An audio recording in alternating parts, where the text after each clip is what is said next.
Good morning, Kevin here. I've got Cynthia and Steve with me. Morning.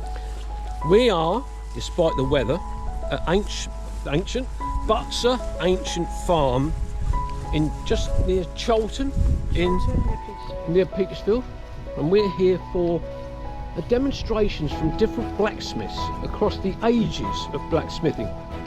But at the moment we're just heading down to the Saxon Roundhouse for a talk being done by our friend Joe Tyler, which is about a 20-minute talk. I'll film some of it and bring that to you later. So it's just easing off now, the rain, so let's have a look, see what else we can find down here. And just in front of us, the man at the front is Joe, just heading in to do his talk with two of his colleagues by the looks of it. And this is the Saxon Roundhouse. Morning everybody, welcome. I'm sure you've noticed the activity the beginnings of the activity going on. We're all part of a group called the British Artists Blacksmith Association, and it was an organisation founded in 1978. One of our founder members here, Peter, basically a group of enthusiastic, forward-thinking, creative blacksmiths had this idea really to find a way to preserve and build on our blacksmithing heritage in the UK. So influenced by what was happening in the rest of Europe and America, and here we are, 1978 that was, and here we are now still going strong. I think we're about 800 members, Adrian, is it? 700 odd. 700 odd. So basically, the event we've got here now is to, with Joe's initiation, basically is to show examples of traditional blacksmithing, but also through the ages up to what a lot of us here are more involved with, is the more contemporary portion. And so Joe is going to give us a talk now on Saxon smithing. Yeah. And there's other talks throughout the day, throughout the weekend, different periods in smithing and different aspects of it. So if I hand you over to Joe and enjoy. Cheers, Annie. Hello, my name's Joe Tyler, for those of you that don't know me. I actually got into blacksmithing purely because of getting involved in a Saxon reenactment group. We specialise specifically in the early migration period. I just wanted to talk a little bit about the smith of the day, really. I mean, there's only so much we do know. Three main Germanic tribes that came over after the Roman Empire. Authentic male bra period is actually riveted. 4-in-1, tiny little rivets. It makes it stronger, but also you can imagine the time it takes to do it. And again, it's a status thing, you know. I will pass this around, it's another harder thing to see. But even just to get to this, I mean, you've got the smelting process alone, you're not sure how that's going to go every time. Even today, it can be a gamble. But once you've got your iron, you've then got however it comes out, you've got to form it into your solid bar.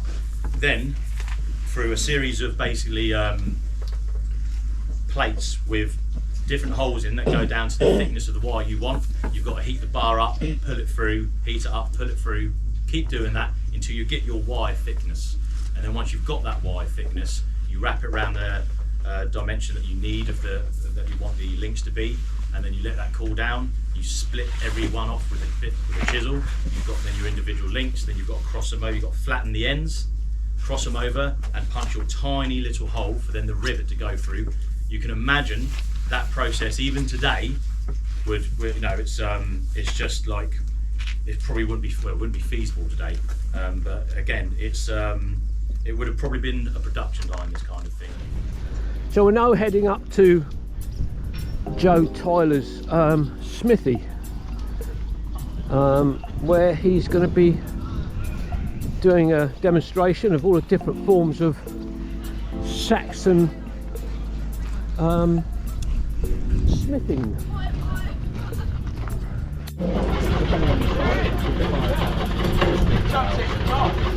There's an issue with the valve in it. Yeah, I'm on the website. That's not my hammer.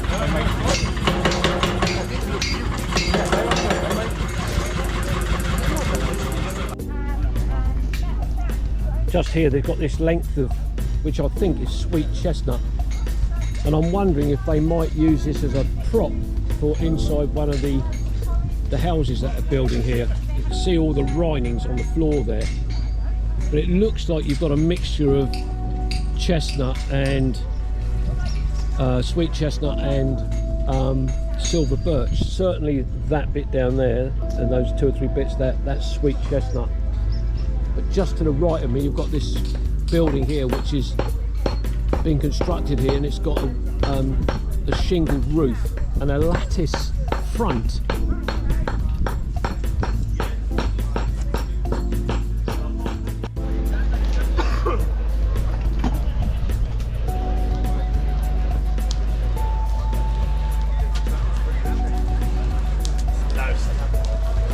Job you guys were cracking on, because it was always running, you know, like, you know, I was able to do it up.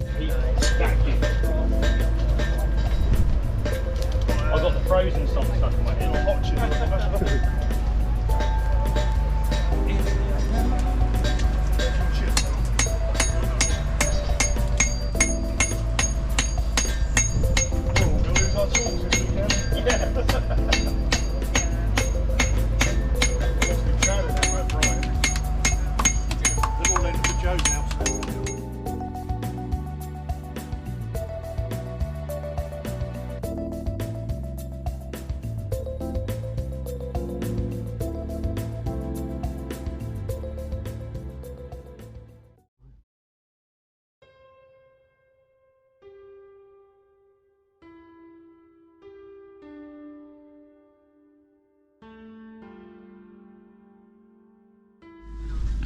Cool.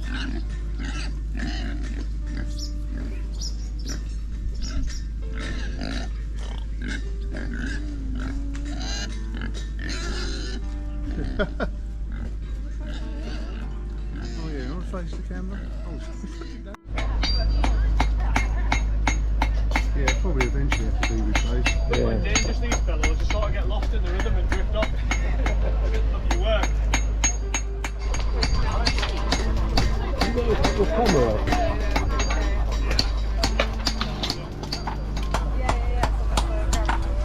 I'm gonna start forming that. Okay. And then I'm gonna go, and I can work the beveling, Yeah. clean it up and give it a nice sharp. Yeah. I can start with a file there, but you can take a proper disc to it later on. Okay. But like I say, I'll get the shape then, I'll start beveling it at least for the video. You know? Yeah. And obviously just to clean it up and sharpen it up. Yeah. Properly. Yeah. What temperatures do the coals get to, Joe? So it's hard to tell straight away, but the centre of our fires can easily get up to, what would you say the centre of our fires can get up to averagely? 2,000 degrees. Oh, yeah. wow. And when the steel comes out at like a yellow, it's hard to see in the daylight, but that's our hottest, just before it starts burning. Right. It's about 1,000 degrees. Wow.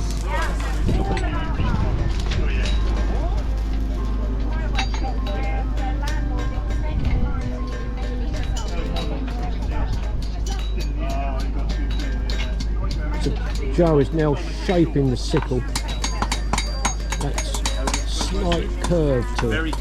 Very gradual curve that I'll keep, and then the beveling will help me move it about if it over curls. Okay, yeah. Over bends.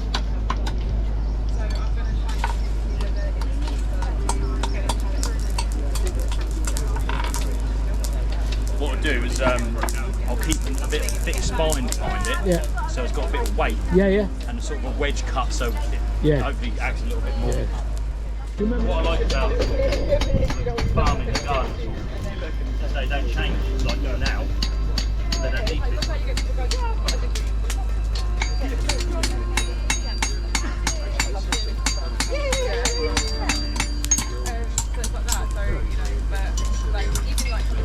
It's amazing, isn't it? Back.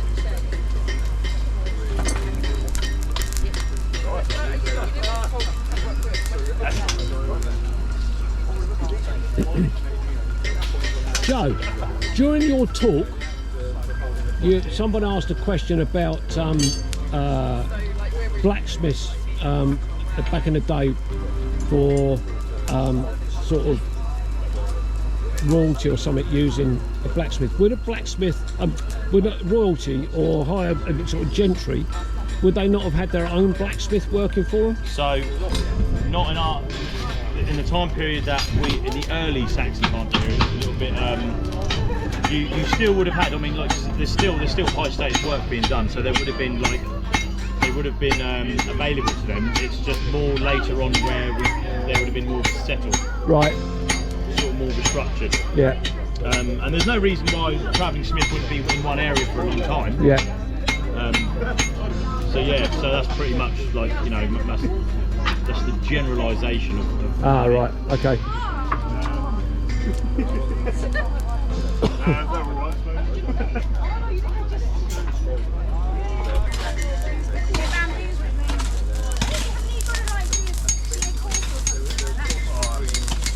Years.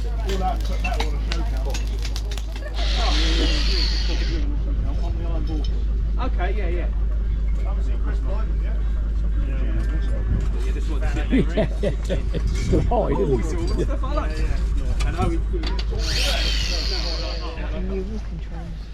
She's there, Steve's here, I'm here, and we're just leaving. So we've just had a final chat with Joe. He's still working on my sickle. Unfortunately, I can't take it home today, which was the plan, but he's up against it. Everybody wants a piece of Joe today. So anyway, it'll be Cynthia, Steve and Kevin from the Butser